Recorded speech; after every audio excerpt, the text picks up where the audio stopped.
es Fórmula en la Economía con el doctor Raúl Gómez Cárdenas. Fórmula en la Economía. Continuamos con más información en Noticias Morelos a través de Radio Fórmula 106.9 FM. Es momento de Fórmula en la Economía y ya está aquí con nosotros el doctor Raúl Gómez Cárdenas, a quien no veíamos desde el año pasado, porque en esta tarde, ya 1 de enero del 2026, está aquí con nosotros, está empezando precisamente pues este año. Y antes de empezar, yo quisiera desearle que tenga un 2026 lleno de salud. Yo siempre he dicho que sin salud no podemos hacer nada, que sea un año lleno de bendiciones, de éxitos, de unión familiar, que sea un 2026 en donde todos y cada uno de sus proyectos sea una realidad. Le deseamos lo mejor, tanto su servidora, por supuesto, como todos quienes integramos Radio Fórmula y por supuesto mi directora, la maestra Claudia Cervantes. Le deseamos lo mejor para este año y por supuesto agradecemos las participaciones y esperamos que nos continúe acompañando este año, ¿eh? Muchas gracias, Tere. Muchas gracias y hago eco de esta felicitación, pues igual para ustedes, para ti en particular, para tu familia, para ustedes queridos, para la maestra Claudia Cervantes, que por cierto fue mi alumna, ¿verdad? Que mucho la recuerdo por ser una alumna muy inteligente y participativa, y bueno, en general, ¿no? Para toda la ciudadanía, para el equipo que conforma Fórmula Morelos. Y déjame decirte que, bueno, en este comienzo de año yo quisiera hacer una reflexión de un tema que en lo particular me apasiona, Tere. Voy a hablar un poquito de educación. ¿Por qué en economía es importante la educación? Se reconoce a la educación como un factor de movilidad social, Tere. Es decir, ¿por qué para la política económica es importante tener una educación de calidad? Dice la ONU, tiene que ser una educación de calidad, inclusiva y equitativa. Así lo manifiesta en el Objetivo de Desarrollo Sostenible número 4. Bueno, es importante porque es una forma de que la gente se prepare y pueda aspirar a mejores puestos de trabajo. Por lo tanto, y para la economía, para las empresas, es importante tener gente capaz que desarrolle las funciones que se tienen que desarrollar dentro de las mismas, ¿no? Entonces, este tema de la educación para mí es un tema apasionante, ¿verdad? ¿Por qué? Porque, 32 años me he dedicado a ello, ¿verdad? He sido profesor por gusto, ¿verdad? O sea, me han pagado por ello, pero la verdad ha sido mucho más por gusto. Décadas. Sí, la verdad, y me encanta. O sea, empecé en eso no por buscar un ingreso, sino porque me gusta mucho compartir conocimientos. Y fíjate, debo decirte que en este caso yo quiero hacer una reflexión sobre los retos que estamos enfrentando ahora. Debo decirte, ya nos va quedando muy lejos la pandemia, ¿no? Ya pasaron 4 años, pero los rezagos y los retrasos que nos causó en el sistema educativo no dejan de impactar. Recordemos, en 2020, cuando se da el confinamiento, en 2021, cuando la sana distancia, el quédate en casa y todo ese rollo, bueno, impulsó mucho, de manera apresurada, de manera caótica, de manera improvisada, la educación en línea. Tú recordarás que la SEP, ¿no? La Secretaría de Educación Pública, trató pues como los muchachos no podían ir a las aulas, pues tuvieron que implementar formas de educar a distancia, a través de la tele, a través de dispositivos, a través de asistencia guiada por parte de los maestros a distancia.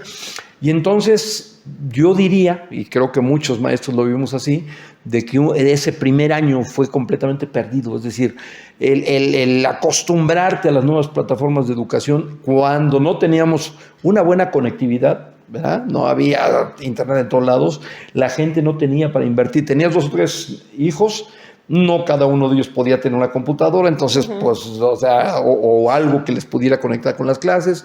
Entonces, una serie de factores que en aquel momento dificultaron el hecho de que se pudiera dar esa educación a distancia que fue, insisto, forzada, ¿verdad? Sí. O sea, no nos quedó otra, no nos podíamos reunir, no podíamos convivir porque estaba el riesgo del virus. Entonces, lo que se hizo es tratar de impulsar una educación a distancia, ¿no? Y en ese sentido, bueno, fíjate, los datos son terminantes, ¿no? En el caso de la educación media superior, o sea, la gente que estaba estudiando bachillerato, en aquel momento, la terminación, o sea, la eficiencia terminal del bachillerato cayó 6 puntos porcentuales y terminó en el 2020 en 55.3. ¿Qué quiere decir? Que de cada 10 alumnos, solamente 5 terminaban el bachillerato. ¿no? O sea, ¿y cuáles fueron las causas? Yo como maestro vi muy de cerca casos de alumnos que se enfermaron, alumnos que perdieron un familiar, ¿no? Alumnos que perdieron sus papás el sustento, ¿no? Y perdieron la chamba, mucha gente perdió chamba en el periodo de pandemia. Entonces hubo mucha deserción escolar, ¿no? Independientemente de eso, ¿verdad? Los que sí permanecieron les costó mucho trabajo, y a los maestros que estuvimos en ese momento también nos costó mucho trabajo hacer el cambio, la conversión de lo presencial a lo que es en línea. No sé, ¿tú qué opinas, Tere, con respecto a qué te gusta más, la educación presencial o en línea? Yo siento que la presencial. Para mí es la presencial. Yo lo viví con mis hijos, que no prestaban atención, o sea, se distraían con cualquier cosa. Mi mamá me los cuidaba, estaban en la primaria, mi mamá me los cuidaba, y tenía también a mis sobrinos, entonces cada quien estaba como que con su dispositivo, que ya sea con el celular, con una tableta, o quienes podían tener una computadora. Entonces decían, mamá, es que ya no podemos estar en la casa de mi abuelita porque parece casa de locos. Así literal, todos. Entonces había muchos factores que se distraían, que provocaban esta distracción, y que no fueran lo mismo, no se llegaran a concentrar como cuando estás en clase. Y también yo siento que el contacto con el profesor, hasta con los propios compañeros, es distinto, porque si existe alguna duda, pues te están viendo y te están viendo que tienes esa duda y te la aclaran en ese momento. Entonces, en línea, pues no solamente los que aparecen ahí, los que están apareciendo. Fíjate que ahí yo coincido contigo. Yo como profesor siempre fui devoto, ¿verdad?, de la educación presencial, siempre. Pero yo me he movido más en la educación superior, ¿verdad?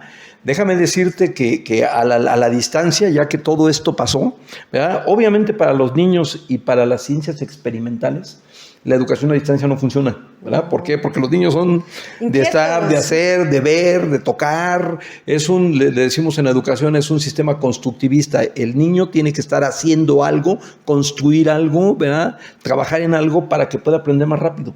Y debe tener la asistencia del profesor, como tú lo dijiste ahorita. También las ciencias experimentales, ¿no? El que en un laboratorio pues no puedes estar a distancia, tienes que estar ahí haciendo las cosas. Pero una gran parte de lo que son las ciencias sociales, las humanidades, sí pudieron hacer un buen cambio. Ahorita, fíjate, aquí la noticia finalmente es, ahorita, por ejemplo, a nivel de educación superior, fíjate, ya el 22, casi el 23% de la educación que se da en el nivel superior y en posgrado es básicamente a distancia. O sea, ya se hizo una buena opción después de todo lo que aprendimos a través de la pandemia. Pero ya estamos hablando de posgrado, sí, claro, de otro nivel, de personas que están conscientes, de personas que pues están realizando tal vez un diplomado, un doctorado, que pues sí prestan atención, o sea, que saben perfectamente lo que están haciendo. Sí, claro. Ahí es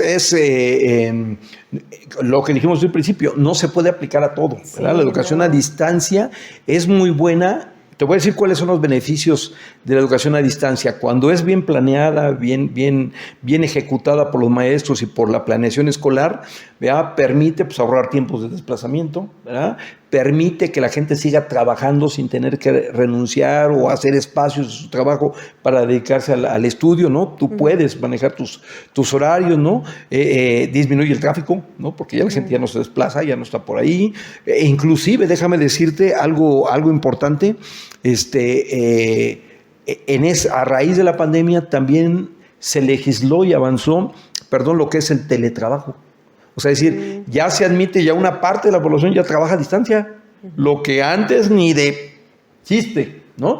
La gente no admitía la posibilidad de que alguien estuviera a distancia. Ahora se calcula que una tercera parte de la población ya hace labores a distancia, ¿no? O sea, esos son de las lecciones positivas que nos trajo la pandemia y que ahorita estamos catalizando, ¿no? En la parte de educación, insisto, es aplicable a ciertos niveles, a posgrado, a educación superior, a ciencias que no requieren la experimentación directa, ¿no?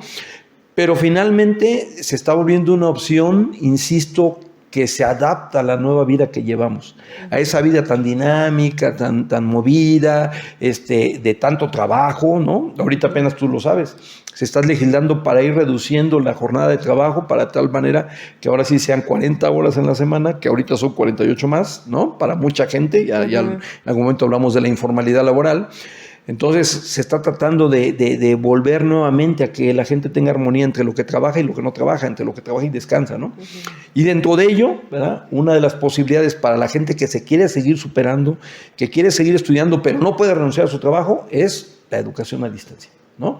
Entonces, finalmente creo que todo esto que pasó y todo este nuevo panorama de que ya el 23% prácticamente de los estudiantes de licenciatura y posgrado están a distancia, ¿verdad?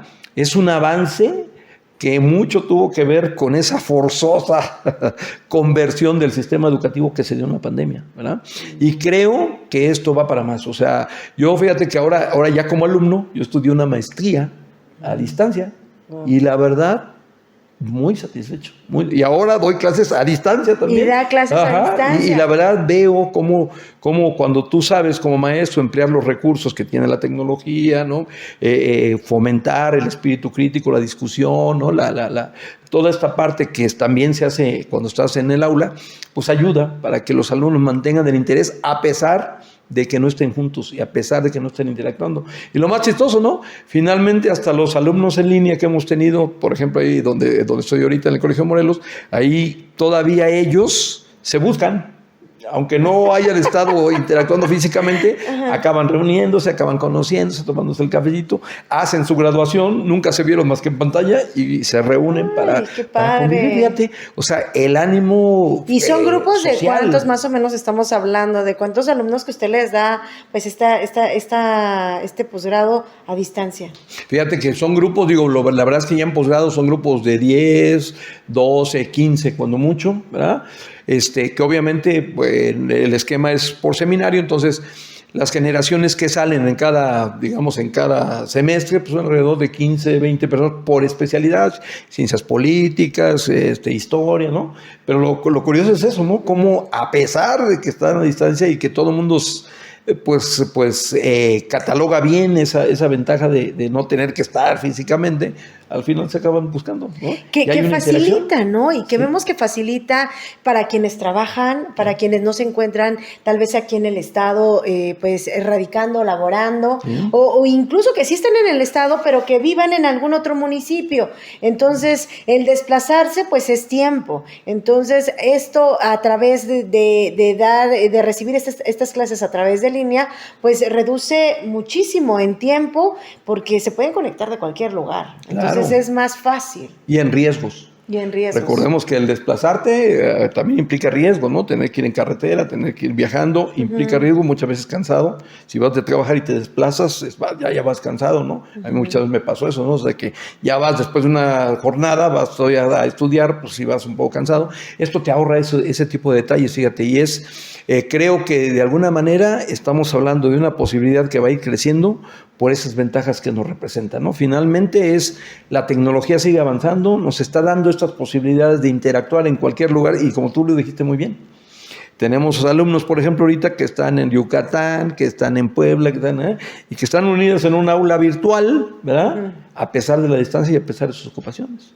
A pesar de pues su vida que llevan de manera cotidiana, pues buscan la manera en poder conectarse para poder tener estas clases, y que ahorita escuchándolo, doctor, pues también me recuerda que cuando se vivió la pandemia y que ya iba a ser retorno de la nueva normalidad, el retorno a las aulas y que se terminara estas clases en línea, era cuando decían, es que ya nos estábamos acostumbrando, ya le estábamos agarrando la onda. Sí, exactamente, es que finalmente era hacer esa conversión, y aunque nos tardamos, al final empezó a fluir, y mucha gente se quedó satisfecha con lo que se logró, y sobre todo aprendimos cómo hacerlo mejor, ¿no? Y creo que en ese camino estamos, y ahora la educación en línea para todos aquellos que aspiran, sin dejar de trabajar, a seguir superando, es una muy buena opción. Pues un tema demasiado interesante. Muchísimas gracias. Así arrancamos este 2026 con esas participaciones del doctor Raúl Gómez Cárdenas. Muchísimas gracias y lo mejor para este año. Igualmente, Tere, para toda la ciudadanía que nos escucha y nos sigue, igual lo mejor para este 2026. Hacemos una pausa, ya continuamos. Tenemos más noticias.